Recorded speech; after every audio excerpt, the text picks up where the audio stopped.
Welcome, ladies and gentlemen, to the November edition of the ABC Business Network.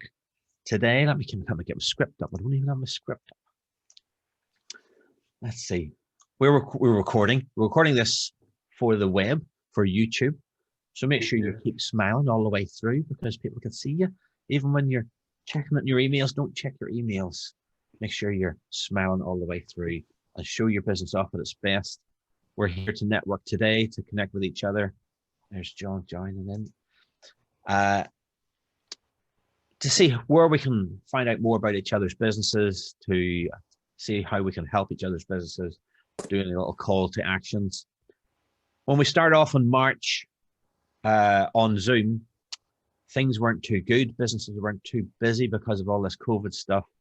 And we extended out the 60-second pitch beyond 60 seconds, but we're trying to move back to the 60-second pitch so we can get more time with 1-to-1s or 1-to-2s or 1-to-3s or whatever in the breakout rooms.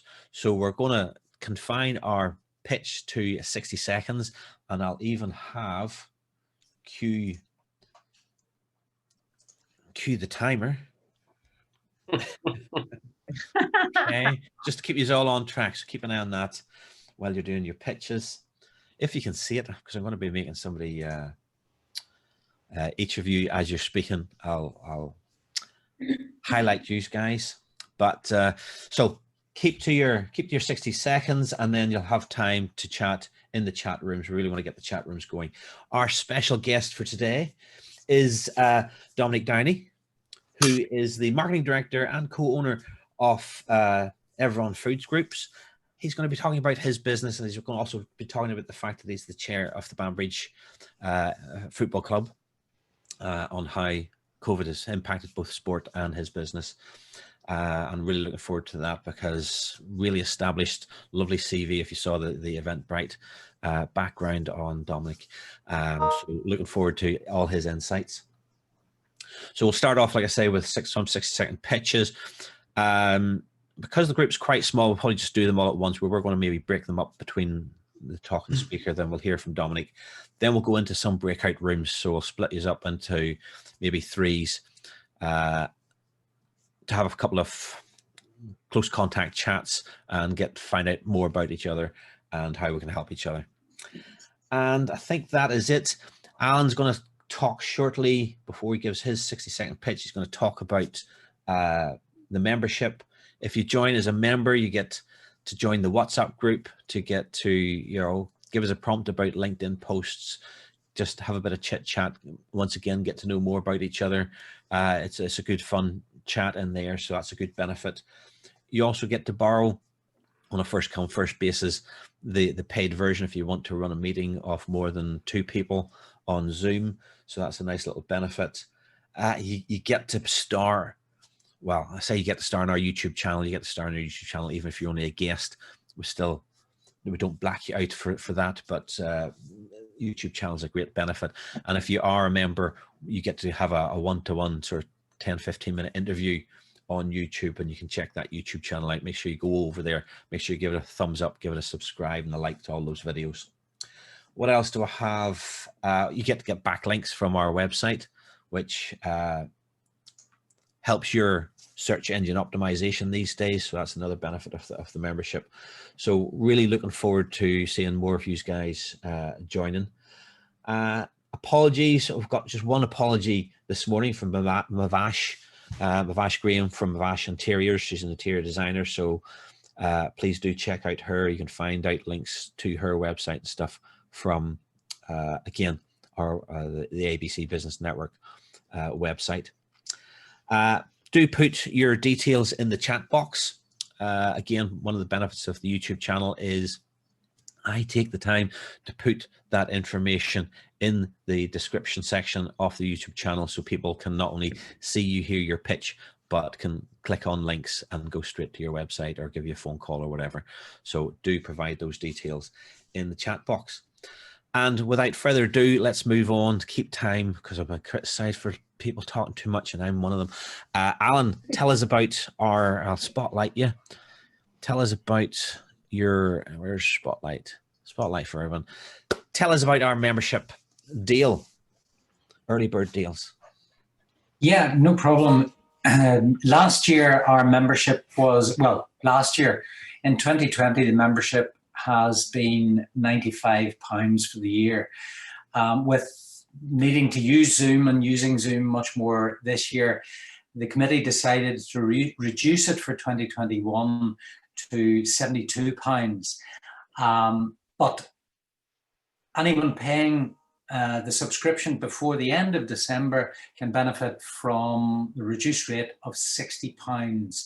That covers the entire year to the end of 2021, when let's hope we'll have been able to meet physically at some stage during next year, all being well, and then perhaps getting back to more regular mix of Zoom and normal meetings. So the details of our bank account, etc., were at the bottom of the Eventbrite email link, but I will hope to send out another follow-up email with all the details. Whenever, if you do pay, maybe you could send an email to treasurer@abcnetwork.org. That will be a big help for me keeping track. And first victim who has paid already is our architect friend and colleague, Paul McAllister. He's already got his 60 notes in the pot. As well as all the benefits of joining, what we aim to do, because we're not physically meeting, is help and support some local charities. So the membership is spread around a little bit beyond the benefits to ourselves. So I hope that that's everything you want me to say. And any questions, pop us an email at treasurer@abcnetwork.org. Okay. Good stuff. Thanks for that, Alan. And as you're on the big screen, I'll let you do your 60-second pitch. So tell us about your business. Thanks. It's Alan Forbes from HygieneZone. Most of you know us as pest control being the main part of our business. We're very nice people who try and avoid killing things if we can, but that's what at this time of year a lot of it is about. We look after all sorts of clients, from high-end food manufacturers reaching BRC standards, the sort of thing that, or the sort of level I'm sure that EVRON Foods still are, right the way through to small coffee shops. One of our big clients is the National Trust, looking after the Giant's Causeway and various other places like that. Busy time of year, obviously, in the winter, but if anybody needs any help or advice, we'll gladly do so. So it's Alan Forbes at HygieneZone. Oh, timed out perfectly. Timed out perfectly. Great. Thanks very much, Alan. So who will we move on to? Yes, Alan, and thanks very much for reminding us just about the charity side of things. For the members in the WhatsApp group, please do check out Esther's little poll. Is it not? It's not poll. What's the word I'm looking for? Asking for who would like to help support with the charity and a few other resources. Survey. That's the word. Questionnaire. Little. It's Christmas. I've got too much snow around, you know. Survey is the word I was looking for. Yes, if you can fill out that survey, that would really help us get information back about how best our members want to support the local community. And speaking of Esther, we might as well give Esther the spotlight. Esther, add the spotlight. I didn't know you could add the spotlight. Remove the spotlight. There you go. Esther, tell us all about your business. And you've got your 60 seconds. Start now. Good morning, everyone. I'm Esther Ocampo, IPA Group. We're a digital marketing agency based here in Rathfriland, with links all over the world. But we do like to support the local businesses, and we like to help people get online. It's been a mad rush the last few months, just with people realizing, after me rattling on at them for so long, that they do need to be online. They can't just depend on having a physical store. So we have been busy, but there's always room to help others. And We are available for, you know, any sort of consultations as well. So it's web design, graphic design, social media management, SEO. I mean, ask us and we probably do it. Or if not, we'll find somebody who can. So IPA group. Right, and 8 seconds. Oh, it's a race. I'll It's a race. use those. I'll use those to talk about the questionnaire that I sent last night onto the thing. There was one person that came back and said not tonight in a few of the questions, like don't ask me tonight. So go back in, you can edit your answers, and I know exactly who it was, but I'm not gonna say. But yeah, it is important for us to know how we can help and support the local community and yourselves, because it includes questions about what sort of speakers you'd want us to get for the upcoming meetings as well. So it's all very useful for us to get that information. And I'll say, as it's Thanksgiving, apart from thanking Alan for being the treasurer of the committee, Esther is our public relations officer, so doing all the emails and stuff and setting up the event, right? So again, thanks for that. We should really do that as it's Thanksgiving today, even though it's not America. We should say thanks. And I'm going to move on to Graeme. As Graeme mentioned, he has to leave shortly. So there's Graeme's on Spotlight, and thank you, Alan. 60 seconds. And Mirza. Turan, I unfortunately have to leave at 9:30 of a meeting this morning, but I represent the Federation of Small Businesses. I'm one of 6,000 members in Northern Ireland alone of FSB. FSB is owned by the members and run for the members, so we've no bias. We're not an insurance company. When our members pick up the phone to our helplines, they know that they're going to be phoned back by a lawyer. We only use lawyers. We don't use a call center. So for instance, when somebody phones us about an employment law query, they are phoned back by a Northern Ireland qualified and practicing employment lawyer who tells them what to do, what to say, and the risks from that moment forward are ours. We handle any subsequent employment tribunals and pick up all the bills, including the compensation bill, when we very rarely lose. When somebody has a tax investigation, they're represented by an ex-HMRC inspector of taxes. We have the largest team of ex-tax inspectors in the UK there for the benefit of our members. We also pay all their accountancy bills throughout that investigation. That's what we do for members. Massive online resource, massive legal hub, and all the advice and support they need. It's all owned by the members, it's ethical, and that's what we do. I'm pleased to speak to anybody from 0 employees to 250, and including charities and social enterprises. That's Graeme Weir from FSB. Thank you. Good stuff, Graeme. Thanks for that. And moving along, who else? Robbie said he has to leave at 10. So we've got a wee bit of time to go. But we'll give you the spotlight, Robbie. Tell us about the importance of print. I'm the Regional Advertising Manager of the Ulster Gazette, County Down Outlook and the Newry Democrat. I believe in life is local. We supply the local community with all the news and businesses that are advertising in it. Local people tend to shop local, so we play a big part in the heart of the community. And yeah, life is local. That's Robbie.abraham, Advertising Manager. Good stuff, Robbie. And again, that reminds me just to remind everyone, as should we need reminded, to shop local at this time. Things are getting tough for everyone in the local community and everywhere. So, but you know, let's support our neighbours and shop local where we can. Right, who we'll move on to next? I'm going to give, let's see, replace spotlight. Jill, tell us all about yourself. I think I left you out to late the last time. You're on mute, so I'm not starting the time. Hi. Hi, I'm Jillian Henning. I have my own business written by Jillian Henning. I specialise in blogging for business and social media content support. So I'm a content writer in essence. I have a lot of clients who approach me who maybe have social media but don't know how to use it, or don't know what to write on it, or have no ideas of what to share.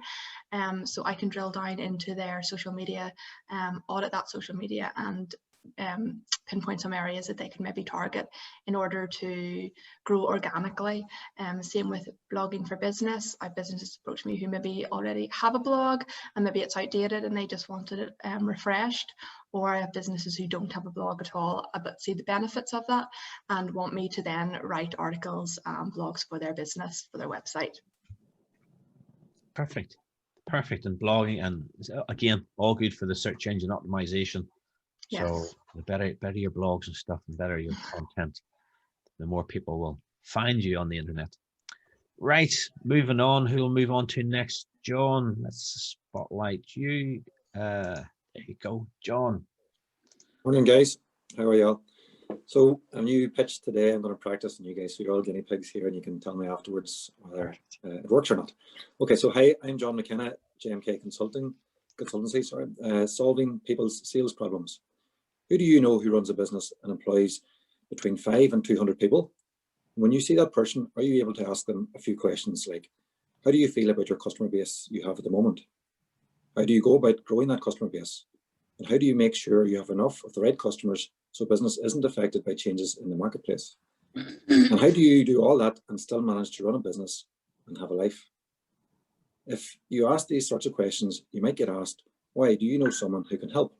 And you could respond with, well, sales isn't my area of expertise, but I know someone who can help with all things sales, from finding profitable new markets and customers, to making clear and simple plans to win them over, and then carrying out these plans with your own sales team. He combines 20 years of customer experience with sales process and planning knowledge to often double the size of your customer base. Should I put you in touch? It may help to talk it through with John McKenna, JMK Consultancy, as he helps solve people's sales problems. Thank you. Very professional, John. What about the time? Nice time. Just 2 seconds over. 2 seconds over. But I will say nothing about 2 seconds. Good one. Thank you. Right. Who will move on to next? There's Nigel having a nice wee smile there. So let's get Nigel on the spotlight. Let's see how he does with his professional 60 seconds. Go. Okay, Nigel Davidson, D&T Business Consultants. We help people in financial difficulties to save their business, save their assets, negotiate with creditors, or if all else fails, handhold them through an insolvency process. Now, one of the big bugbears I have at the minute in terms of accountants and that is the number of people that are trading as sole traders and partnerships, because unfortunately I see whenever there's a legal action, whenever there's an employee dispute, whenever there's any sort of falling out, basically personal assets are then at risk. And unfortunately, I recommend that everyone should form a limited company so that if there's anything that ever happens to you, at least it's limited to what you put into your business and it's not tied into your own personal assets. The other thing is in terms of insolvency practitioners, I try to get in there first because people are left with overdrawn directors' current accounts. And even after a limited company goes down, they still owe money. So Nigel Davidson, D&T Business Consultants, if you're in trouble, step into my bubble. Nice little jingle there. Nigel, and good to hear from yourself. And a lovely tip there, an important tip as well. Right, Denise, how is yourself? Go for it. Good morning, Denise Hamill, Digital Den Marketing. I'm a digital marketing based in Lurgan. Similar to Esther and Jillian, I work with companies to help them improve their online presence. I am a SOSTAC certified planner and one of the first 100 in the world. That's a recent certification. I want to say a wee shout out to Robbie. Robbie covered my story about the certification in the Ulster Gazette there recently. So thank you very much for that, Robbie.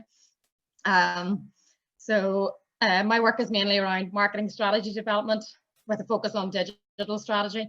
I work with people to help them audit their website performance and rewrite the content in a more search-friendly manner. Content writing is one of my specialisms as well. So strategy, content, and SEO mainly. If you need any help, give me a shout. Perfect.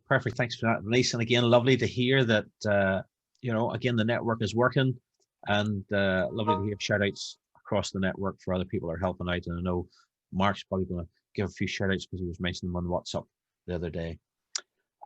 So speaking of that, we might as well hear from Marc. Marc, welcome. Hello, morning everybody. Sorry I was a bit late coming in there. Marc Fegan, Bespoke estate agent. I help motivated sellers sell their property, but it's just with a little bit of a difference. It's a very hands-on approach, one-to-one service, and it's kind of been forgotten about in the world of estate agency, where people are just numbers and other properties and all the rest, whereas I just keep the stock list low and make sure everybody gets that dedicated bespoke service from start to finish. The shout outs that I want to give, Mavash, Raymond and Una have worked on 2 projects now with me, and fantastic results. I mean, the properties just looked amazing. Mavash staged them for me, and then Raymond done the photography and Una done a video walkthrough, and they've been extremely successful.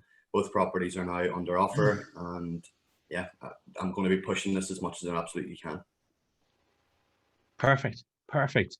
And again, lovely to see teamwork. So everybody just do listen out for opportunities to help each other and support each other. Who are we on to next? I don't want to move from houses to fires too quickly, but we're going to hear from David. Set the world on fire, David, or put it out, should I say. Good morning, David from Fire Safety Solutions, your one-stop shop for all your fire safety requirements. Again, we're very, very busy at the minute. We've had a lot of coffee shops, other shops, retail shops, who during the lockdown period have been refurbishing, and they've had us in to look at their fire risk assessments, but also traveling from Tuesday in Port Stewart, helping out with a couple of coffee shops up there, right down to Ross Trevor yesterday to a small bed and breakfast. And then next week off to Cork, where we're currently now doing a contract for all the Tesco's, Metro and Express stores, looking after all their fire safety requirements. So really, if you want to get up to speed with fire specifications, regulations, etc., give us a call. Happy to have a chat and meet up anytime. Many thanks.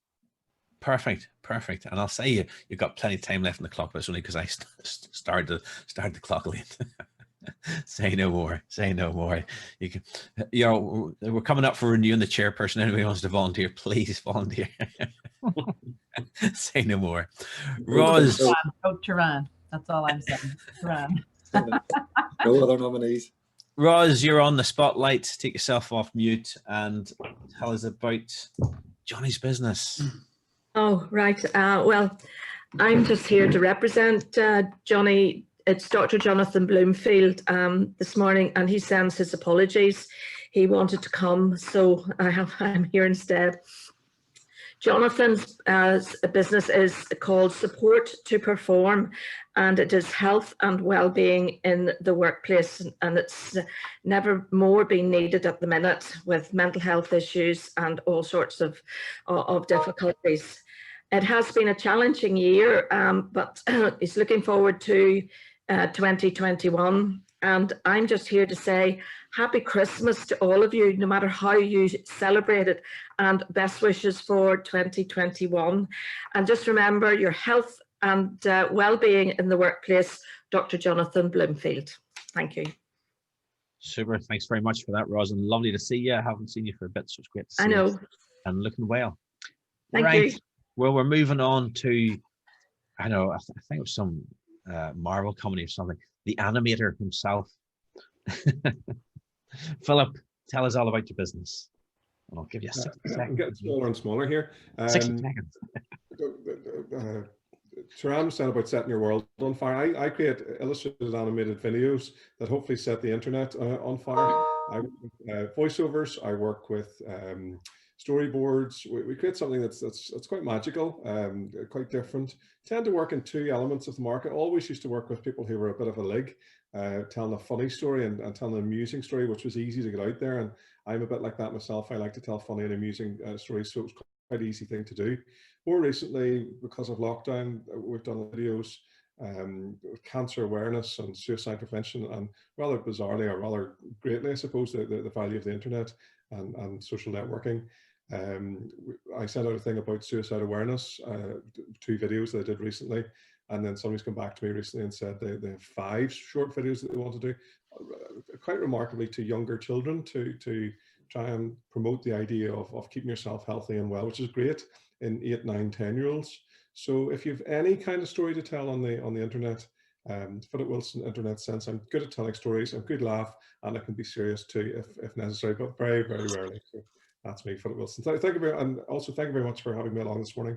I love to come to different networks and see different people, and delighted to see so many people here this morning. Brilliant. Indeed, indeed. Great to see yourself, Philip. And moving on to Mr. Health himself. That rhymes, Mr. Health himself. Stephen, tell us about WPA and all its benefits. Morning, folks. Stephen McGarry is my name from WPA Healthcare. I live locally in Banbridge here. Certainly the NHS is doing a terrific job with the current pandemic. The downside of that would be is that it's going to have a big knock-on effect with planned procedures later on. So everybody insures their cars, they insure their pets, insure their dogs, insure their houses. But more importantly, you are the business. If you don't have your own good health, you don't have a business then as well, your business does suffer. So say we specialize in private health insurance for individuals, for families, for small corporates, large corporates. And more importantly, in under that, we've all the health and well-being as well. We've also added in at the start of the year a remote GP service, which has proved very beneficial in the current climate, where you can have a consultation via telephone, video link, and it can even get you out for a little private. So say Stephen McGarry is my name from WPA Healthcare. Thanks, folks. There you go. Right on the dot for the time there. Stephen, thanks very much for that. And health is so important. Health so important.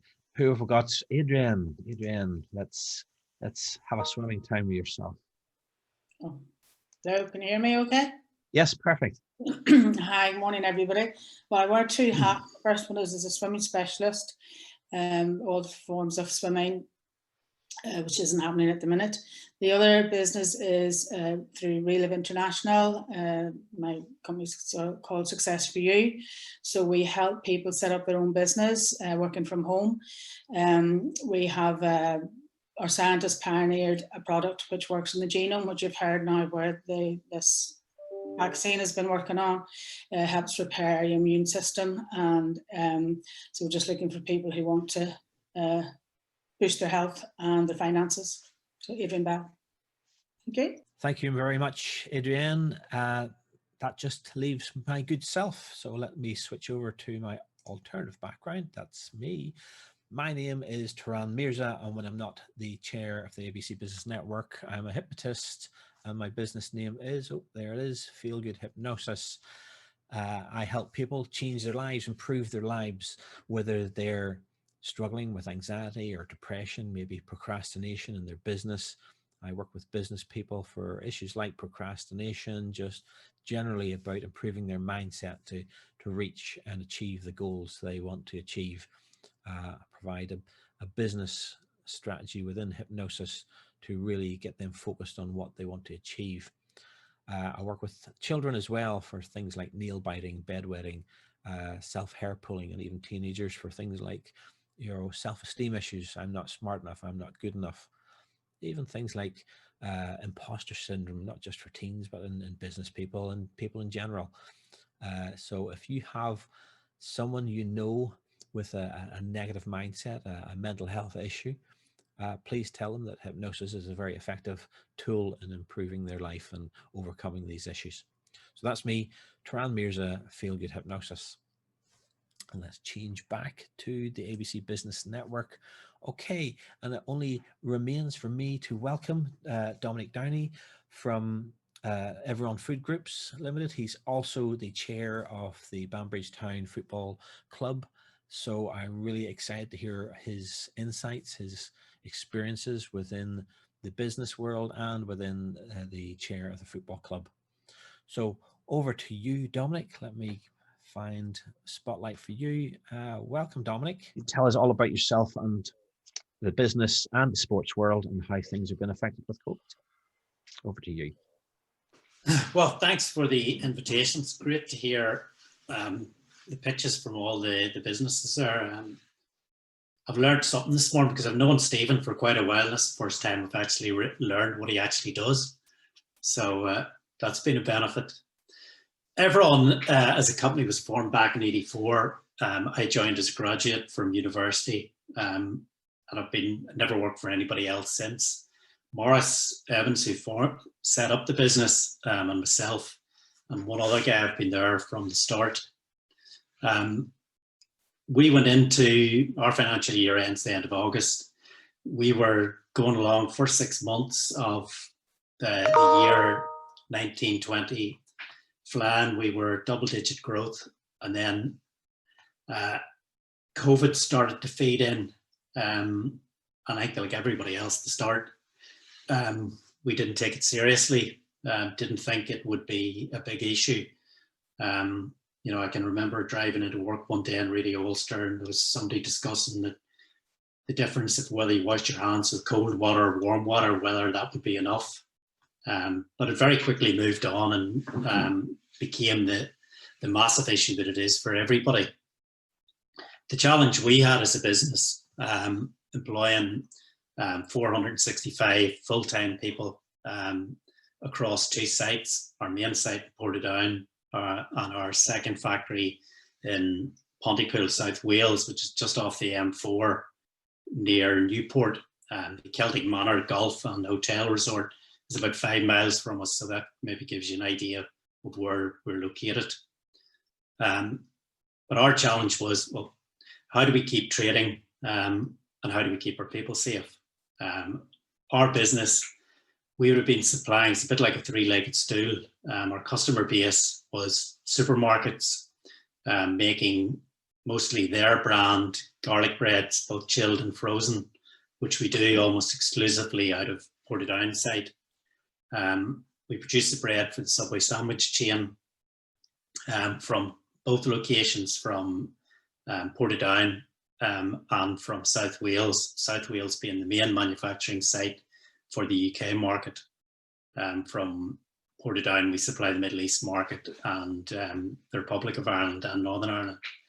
And then the third part of our business was supplying products into people like Lidl and other supermarkets with in-store products for the in-store bakery. So if you go into Lidl and you see the freshly baked bread, we would be producing some of that product, freezing it in a part-baked form, and then selling it into their distribution network for them to bake off fresh in the store.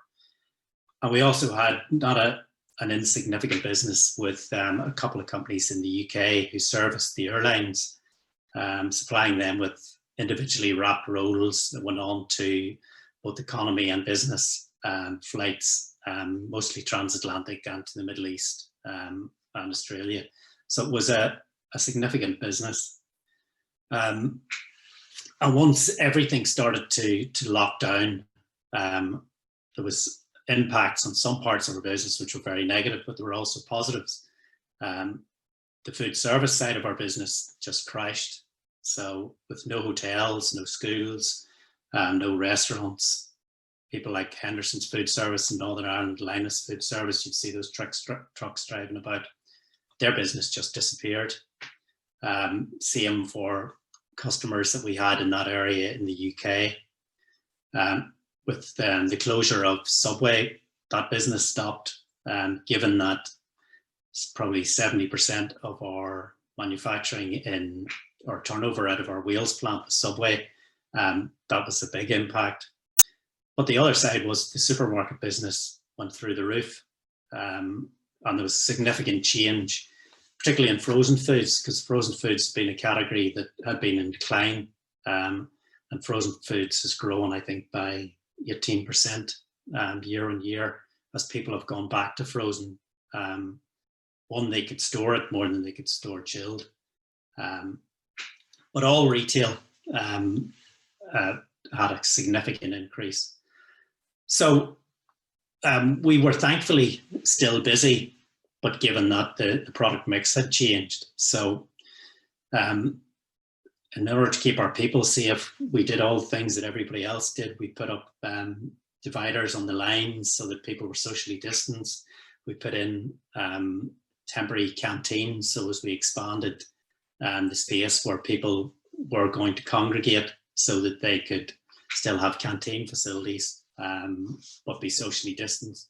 Initially, we did that with gazebos, but given the weather in Northern Ireland, we were lucky at the start that the first 3 months of lockdown, the weather was good, but we knew that wasn't going to last. So over that period of time, we then put more permanent structures in place. And we engaged with the workforce very much as to what we were doing, and listened to their concerns, and thankfully we had no incidents, and neither did we have any problem with people coming to work.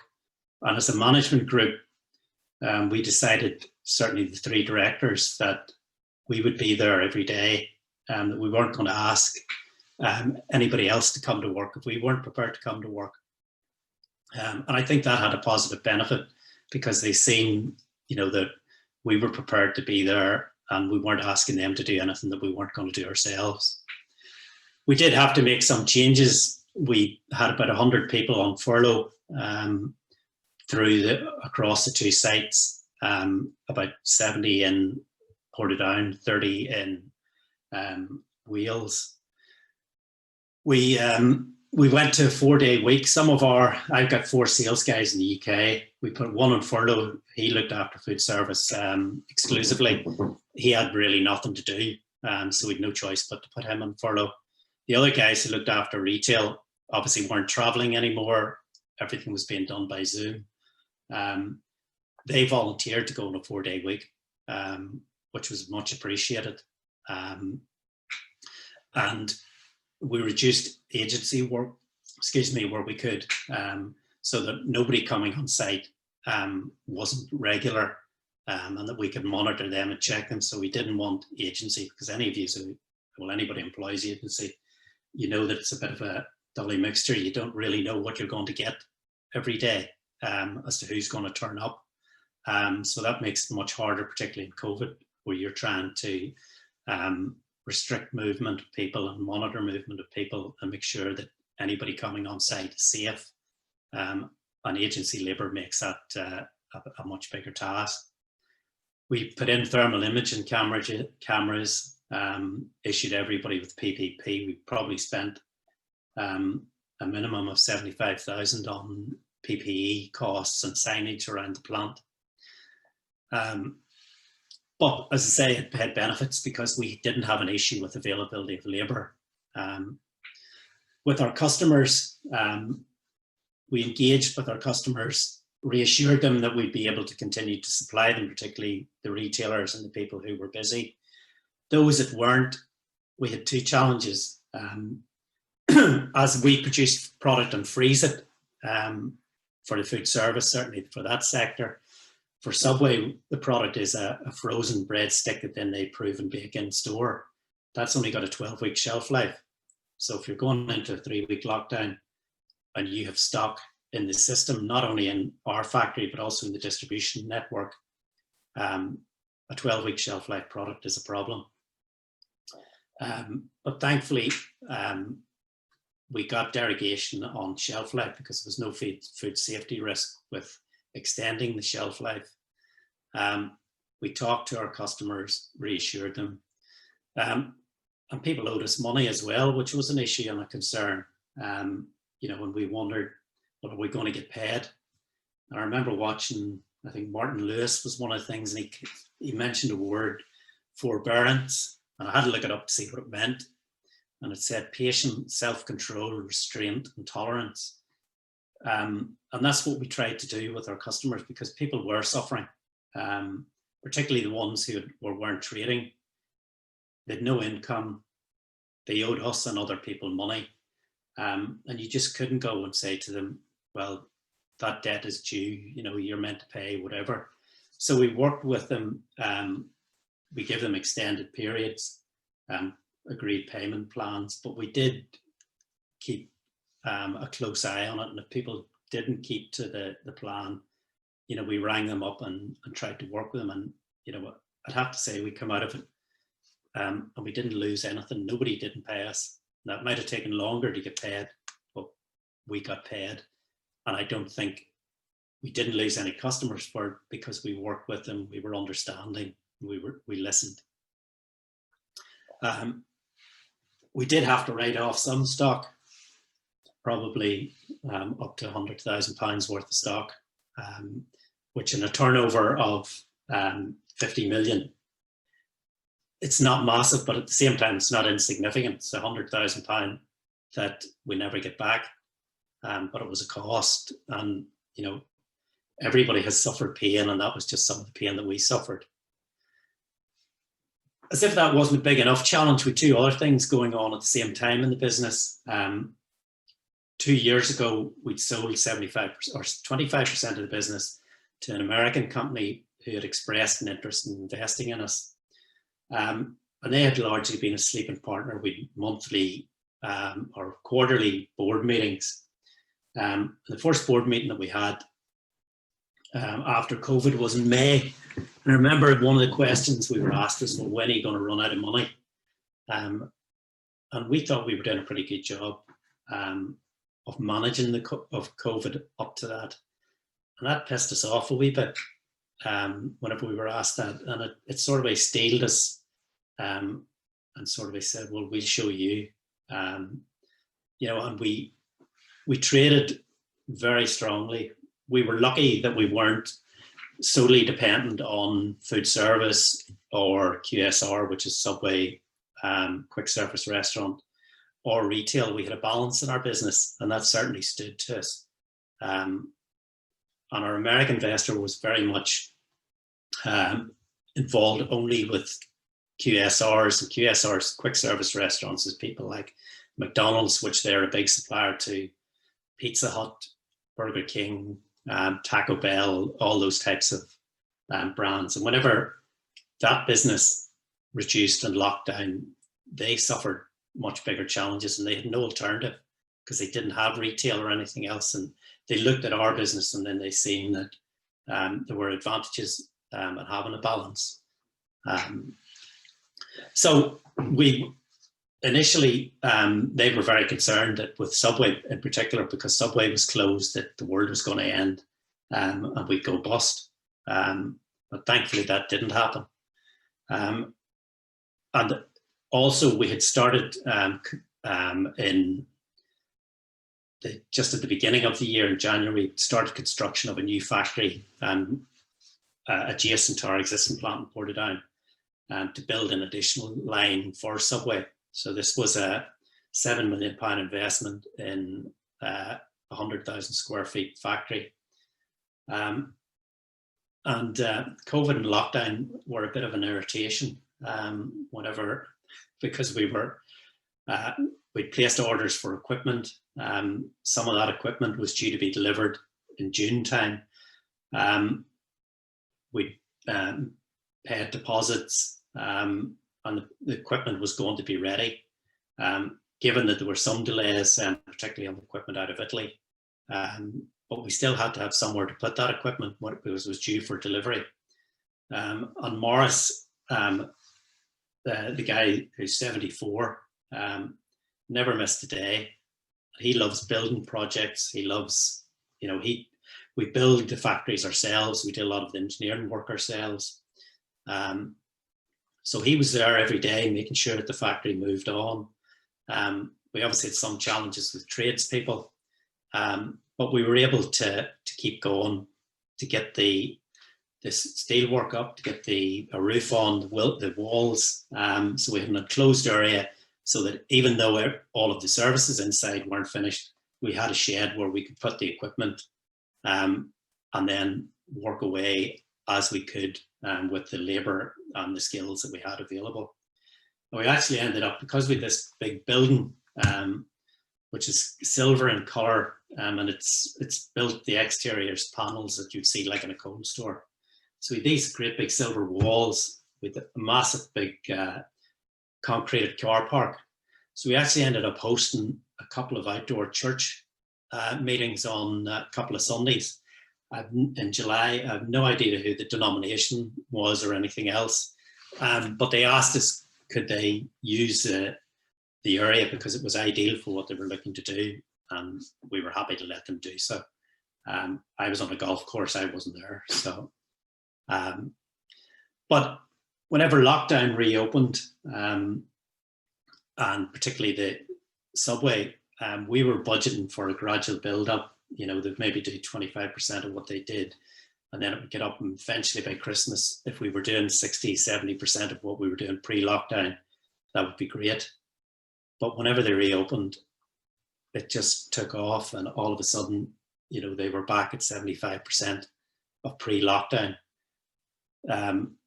For some of the stores where they were doing takeout only, they were working shorter hours, less people, but they were actually doing more turnover and making more money than they were before lockdown. So that caught us on the hop a bit, because we hadn't expected to be as busy and to have to produce as much stock. It did help in clearing the stock that was had short date, because we thought that it might take longer to clear that through, but thankfully it went through very quickly. But we were very, very busy because we were responding to a spike in demand that none of us foreseen. But we got through it. The fact that we had the people there, you know, that they felt safe coming to work, that all helped. Some sectors have not recovered. The airline business, it's hard to see what shape airline catering and in-flight catering will be like going forward. It certainly won't be, I don't think, what it was previously. So we are seeing some seeds of recovery in that sector, but I don't expect it to return to what it was previously. In retail, frozen foods is much stronger than it was, and I think that will continue, and that presents opportunities for new product development and growth in that sector, whereas the supermarkets pre-COVID probably were not as interested in that sector of their business. The focus was on chilled. Chilled has continued to perform well and will continue to perform well. And I think in QSR, you know, the investment in stores and seating areas in stores, I think you'll see a change there going forward, where there will be less space given to sit in, because people now are more comfortable with click and collect, with ordering, collection and taking away. So I don't think there'll be as much investment in larger footprint QSR, people like Subway and McDonald's, Burger King and people like that. But I don't see that that business slowing down. I think it will grow. It'll just change the way that it serves the customer base. And in all that as well, the Americans actually then they wanted us to extend our factory in Wales, because we had we were bringing on, or they were bringing on a new customer that they currently supplied out of their factory in Poland, but they didn't have enough capacity. That fast tracked then they had an option to buy the remainder of the business, and that fast tracked their interest, because before they wanted us to build a factory in South Wales, I think they wanted to have more control. So we actually signed off, and they acquired 100% of the business on Friday of last week. So I'm no longer the marketing director, I'm now the marketing manager. And it's for the first time in 37 years that I have to work for somebody else. So it's not something that we foreseen that happened, but it was probably one of the unexpected results of COVID and all of the things around COVID over the last 6 months. And it wasn't something that we needed to do or wanted to do, but at the end of the day, we thought the timing was right. So you'll probably see some of that in the press over the next 3 or 4 days. Not an awful lot, because we like to keep a low profile and just get on with what we do. So that's a little bit about the business. I'm happy to answer any questions. In terms of Banbridge Town, I had very little background in football. My involvement with Banbridge Town was my son played, and with him playing, I went along to watch. I had been a cyclist whenever I was younger, so I was involved in the cycling club.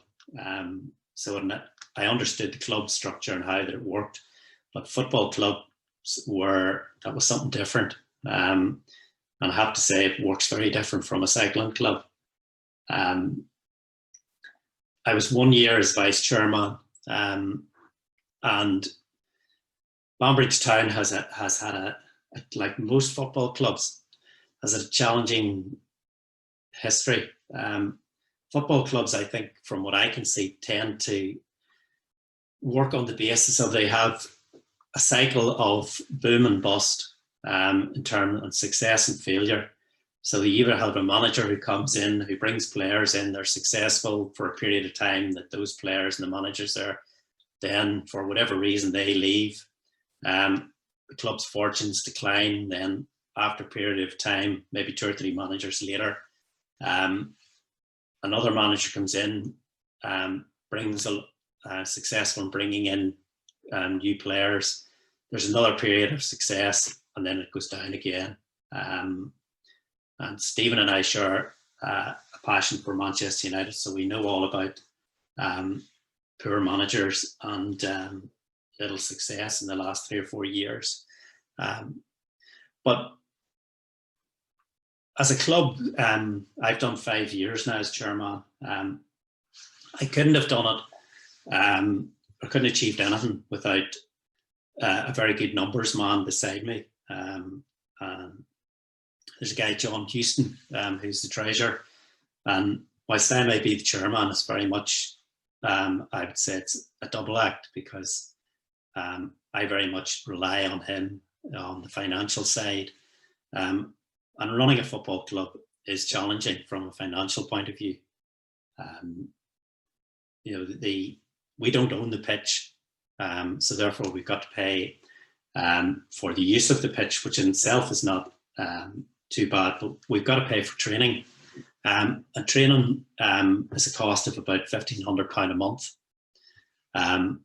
Whenever we have a match, we've got to pay for a referee and 2 officials, which is an average of £200 a match. So we depend on gate receipts. You know, a good gate for Banbridge Town would be £400. You know, so it's not mega bucks. We need revenue from halftime draw, from selling some burgers, and very much we need the revenue from the bar and the social club. Or bar receipts on a Saturday can be good, particularly if the gate is good. And we rent out the social club for functions. So if we can have 1 function a month, that helps to pay a lot of the bills. Well, obviously with COVID, none of that's happening. There's no football, bars closed. You know, I think we will be able to return to football with our capacity for the ground, I think, is 120. Given that our average gate probably wouldn't be much better than that, you know, that won't be a challenge. But if we can't open the social club, then, you know, that revenue stream wouldn't be available, and that would be a big challenge. Plus the fact there are no functions, so we've no function income. But apart from that side of it, you know, the football club is very much community. A lot of our membership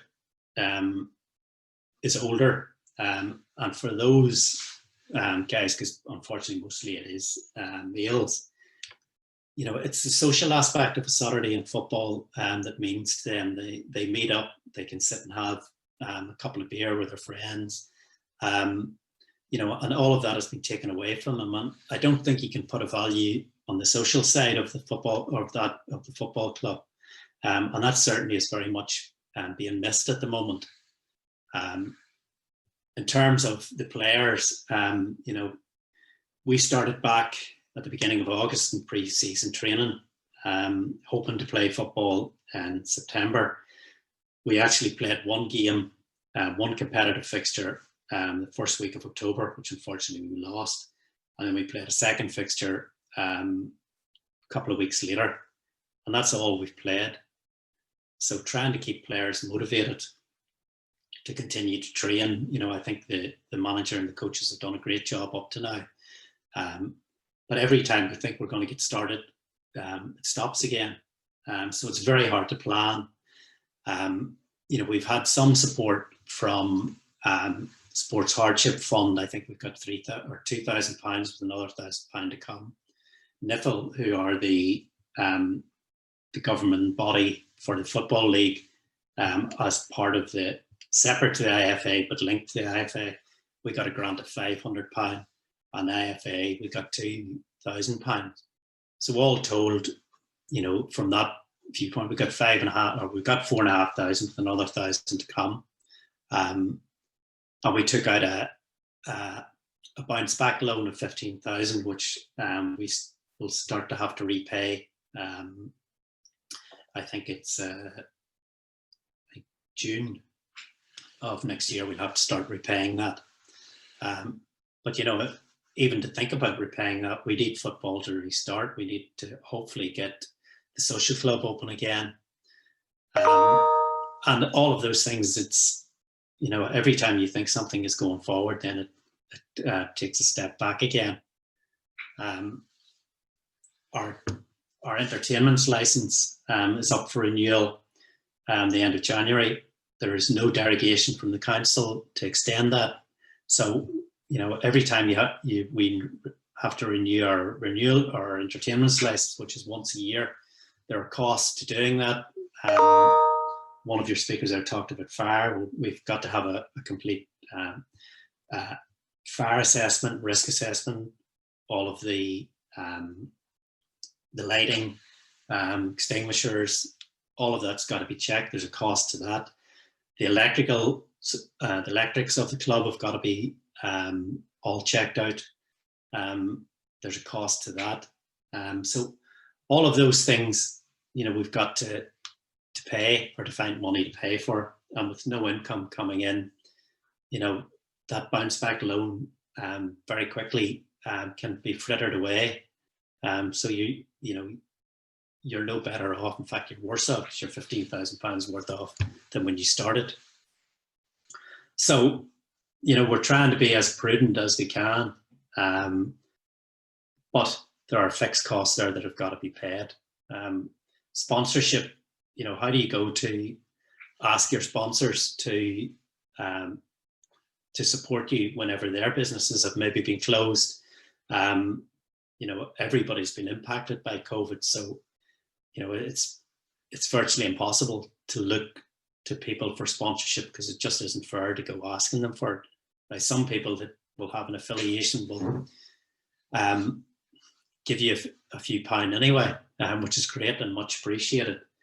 But the other ones who, you know, have always been supportive there, but, you know, I took a conscious decision that if somebody's business had been affected by COVID, I couldn't go asking them for sponsorship. So, you know, we had to take a sponsorship haircut probably for a season, and hopefully we can go back next year. But really, I think the most important thing for the football club is to get back playing matches, because at the end of the day, it's all about football, and everything revolves around football. So if we can get back playing football, get people back into the ground, hopefully get the bar and the social club up and running again, you know, we will recover. But I think it's the social side, it's the people that you don't see every Saturday, not even seeing the players. When they were back training there for a couple of weeks, although they were only allowed to run, they couldn't have ball. There was no footballs involved. You know, some of the guys obviously looked after themselves well during lockdown. Some of them didn't. So we need to get them fitter again. You know, some of them have shorter hair, some of them longer hair, beards. You know, nothing has changed, but everything has changed in some ways. But I'm hopeful that, you know, like most sports clubs and organisations, it's all about getting back to doing what we do best. And that's playing the sport that we love. And if we can get back doing that, then I think, you know, the rest of it hopefully will take care of itself. It may take a little bit longer. We won't be able to do as much of the ancillary stuff that we'd planned to do. But I think the most important thing is give everybody a reason to be back at the football club on a Saturday, seeing their friends, enjoying a pint, and hopefully Banbridge Town winning a few matches. And when everybody is back and everything is strong, I'm always contactable if anybody would like to sponsor a match or a ball or anything else. My phone is always on. So hopefully I haven't gone on too long. Anybody has any questions? Indeed, Dominic, thanks very much for that. Very insightful. Again, I said earlier in the meeting about, supporting local, and, some wonderful insights from yourself. And it's important that supporting your local, for a lot of times people say, support your local little shops and individuals, but, even the Subways, the McDonald's, the Tesco's, we've all got family, we've all got friends. My daughter's working in retail at the moment, so it's important to help even the bigger stores that are local, because they're supporting and applying and servicing with employees. So great message there, both from the business and from the sports side. Any questions from anyone in the room? I know Esther, you'd put a lot of question in there. Yeah, I just put in, don't keep all your eggs in one basket. And I think that's what you guys at EVRON have been doing. You were saying about your American partners only supplying the fast food restaurants and things like that, but with you keeping the retail side and the Tesco's and different options open, then, yes, you're doing the same thing, but it's it kept the stream of work flowing. I did have a question though about you were saying about the food that you had to destroy or write off. Would any of that have been possible to donate to charities, or did you just have to incinerate it, or what did you have to do there? Most of it went to, because we would have some waste on an ongoing basis. So we have a relationship with a farmer, both out of Portadown and also out of South Wales. So they take the waste and they process it into animal feed. So it was waste in terms of we couldn't use it, and the customer couldn't use it, because some product beyond a certain shelf life, it can't be used. And with a product that is unbaked, with yeast in it, the yeast starts to die after a period of time. So the product would not perform to the quality standards that we would want it to. So, you have no choice but to write it off. But we were lucky, it certainly was not as bad a picture as we thought it would be at the start. Good stuff. Thanks for that. Any other questions, Philip? Hi, Dominic. Firstly, thank you ever so much. Your thing's brilliant. Forums like this really depend on people like yourself coming on and telling a story. And your story, both stories there, are just fantastic. So thank you very much for that. My question is, I'm a big sports fan, I'm a big bread fan too, but I'm a massive sports fan. My question is regards Banbridge Town. They're obviously, if you've seen the film Layer Cake, they're kind of in the middle of the pie, or the middle of the layer. Are the higher up clubs, the Glentorans and the Linfields, are they more exposed, or are you more exposed, or are the tier below you? You were really, really positive about Banbridge Town going forward, which is great to hear. But there's very few of you about. Where does Banbridge Town sit, and who is more exposed, and how quickly are these? I'm a sportsman: rugby, hockey, squash, cricket, tennis, everything. How quickly are the sports clubs going to fail, or how quickly can we sort them out, fix them?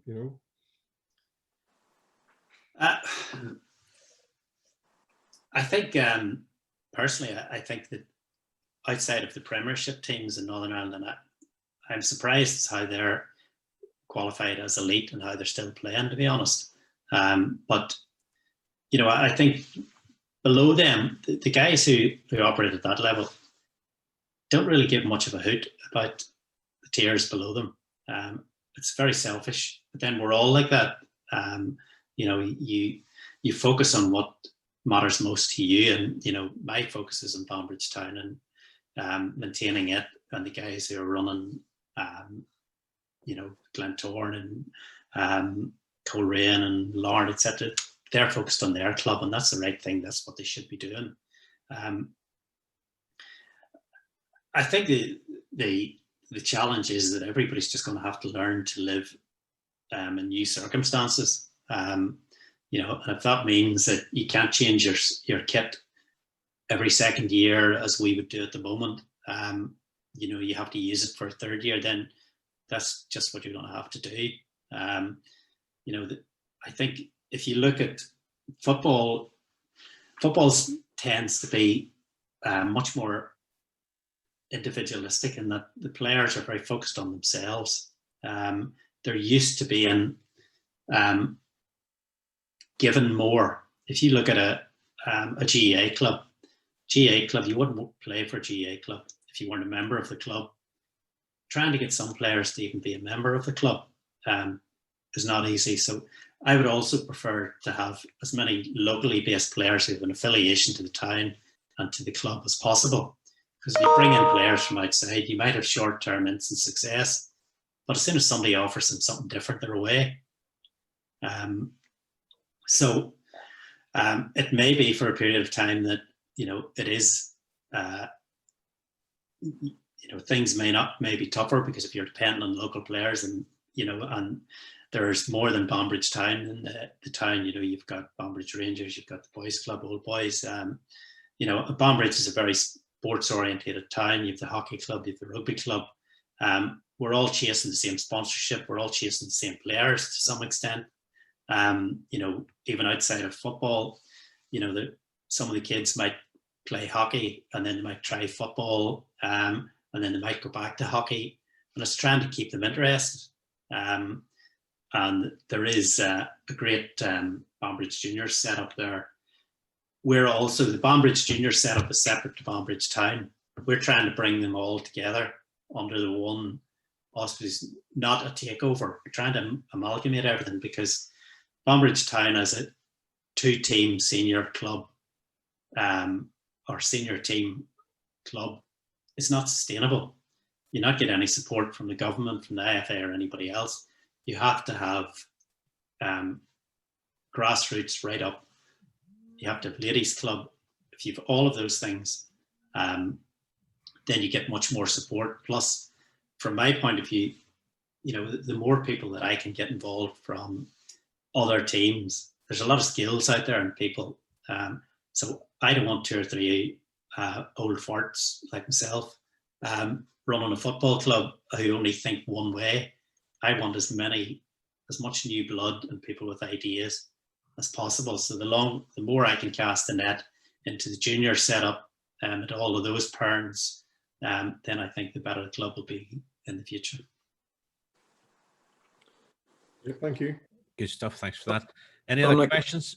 Yeah, I had a question for Dominic there. Yep. I think actually Esther's prompted part of this in terms of the youth section getting back. But actually, Dominic, I'm really with you in terms of the tie-up with the youth.